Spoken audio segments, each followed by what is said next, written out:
Whew, procrastination. Procrastination. I've been procrastinating my entire life. And I can finally say, I'm finally at a point where I'm not as big of a procrastinator as I once was. I'm not perfect. I don't think it'll ever change. But I'm definitely better than I was.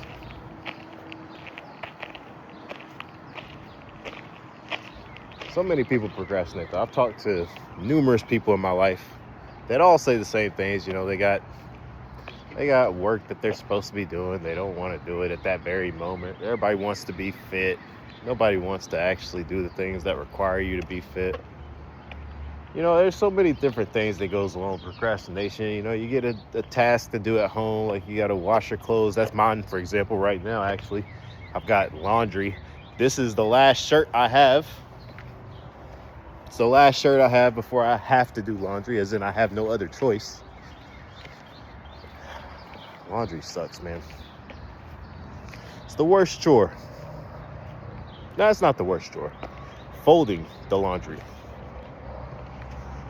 Folding the laundry is the worst chore.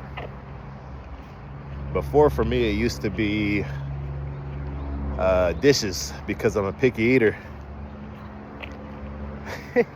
So, like, if people had ketchup, I've never had ketchup in my life, but if people had ketchup, and, for example, my dad, he eats chicken wings and things of that nature, but by the way he eats is like carnivore, like he's... So when you see the plate after, to me, I hate seeing that.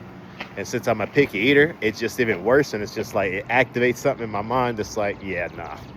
So that used to be the worst chore for me.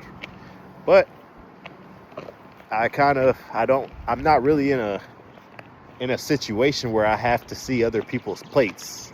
And at my own crib, I no longer, not that I no longer, but for good majority, I'm using paper plates and paper utensils. I'm one of those people. Like I am not washing dishes every single day. Nah. Give me a paper plate. Give me a plastic spoon, plastic fork, plastic knife. Boom, good. Now, if I'm eating something that requires you to have utensils, or if I feel like being more fancy, then I'm sure I would switch it. But as for now, we good. Good as it is.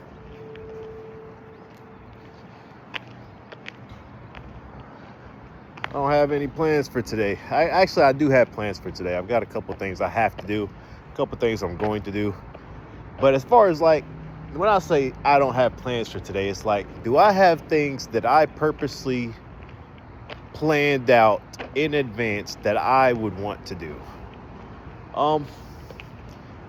You could say that that's true for things that I need to do and things that I'm okay with doing because I need to do them. So therefore, to a certain degree, I kind of want to do them. Not necessarily that correlates, but I want to do the things that I need to do because I want to accomplish the things that need to be done, right? Who knows?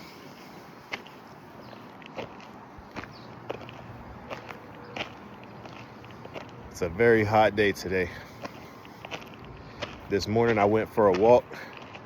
I was actually going to do this video this morning, but as I was going on my walk, I just wanted to kind of hear the birds chirp. I didn't really want to think too much. And a lot of times when I make these videos, I for the moment, I'm coming in with the fresh idea of just going with the flow, right? Because at the end of the day, if you can't just naturally come up with things to talk off the top of your head on a consistent basis, I almost feel like that's a skill you need to try to improve. And I don't know if people care to improve those types of skills. Like me personally, I would like to improve my talking skills. And I don't mean talking as in like me talking with you on some manipulative, I want you to do whatever I do. No. I want to improve my talking skills as in there's voice coaches, right? So like just like how you have a singing coach, you know how people have singing coaches? They have the Foley me on. They have those, right? Or what is it? Foley me. I forget how it goes. I'm sure you all know what I'm talking about. If you know what I'm talking about, leave it in the comments. That. You got singing coaches and you got voice coaches. Voice coaches will teach you, like, for example, using that word like, eliminate the word like unless you're using it as a simile, right? So if you're saying that car is redder than an apple, simile, it's a cool use of the word like. But if you're just saying it's like, I don't know, like you sound stupid. And I'm not going to say anybody sounds stupid because I don't care what your dialect's like. But if I could choose, which you can ultimately choose what you talk and sound like, I'd like to eliminate using the word like. All those I try to eliminate. They're called filler words. I don't know if like is considered in that category, but all the other ones are filler words.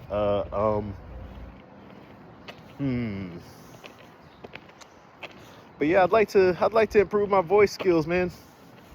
Voice skills is things like you can talk slow and you can control how people interpret what you are saying because you're taking your time to explain it. Or you can talk faster and then you could really keep it going and you can keep people engaged and you can keep them energized and you can keep them on the next goal and the next thing that you keep saying, but you're still going, and you can almost still lose people in the track of doing that too. So that's a little dangerous to get into the habit of doing. But that's what I'm getting at, is that's just changing the speed, right? You got things such as this helicopter in the air.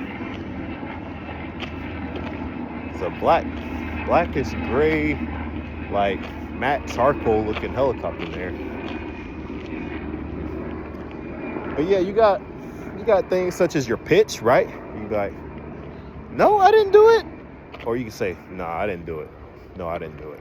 So you see the difference? No, I didn't do it. No, I didn't do it. No, I didn't do it. And so there's so many different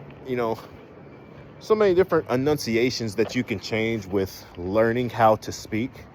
And as a person who is learning Spanish and in my endeavors of actually, trying to perfect the accent that I could kind of want in Spanish at the same time that I'm learning it, just because I don't want to talk. I'm going to have an accent regardless, right? But if I can control the accent on the way of learning it, like if I can go ahead and start getting into the habit of saying things in the way that I want to say them, because why not?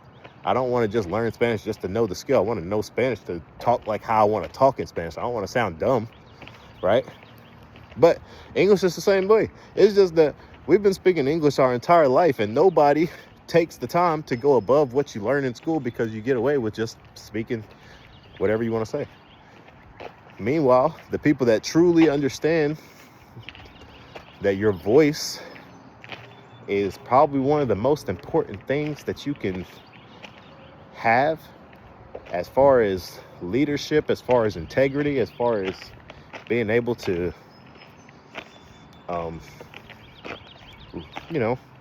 just being able to interact. And depending on how you use your voice is how people will interpret you. You got your first impressions, you got your looks, and then you got your voice, and you got so many different things. But I would love to continue working on getting my accents and things of that nature to be changed up. Because a lot of times I go back and I don't watch every one of my videos. I don't even watch half of my videos, if I'm being honest. I don't care. I don't even know what I say. Maybe I say things that offend people. Maybe I don't. I don't know. But if I do, it is what it is. I'm not trying to offend anybody. I get along with everybody. But what I'm getting at is that I would like to be in a position where I'm happy with the voice that I have from the actual, that I get from training it. It's something that I can say I achieved on my own, That's what I'm getting. That's all. Nothing crazy. Nothing too crazy for today. We're not going to go dive into any wild topics. Just keep it simple. People's got stuff to do. It's Saturday. Everybody wants to go out and enjoy their time.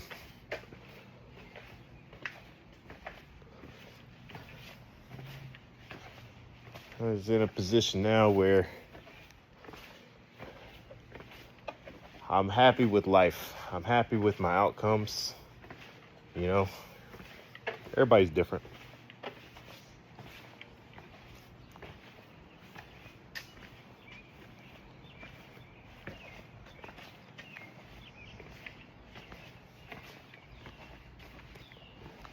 Gotta learn, man. You gotta learn, you gotta keep progressing, you gotta keep doing things that people don't expect you to do, the things that you could do.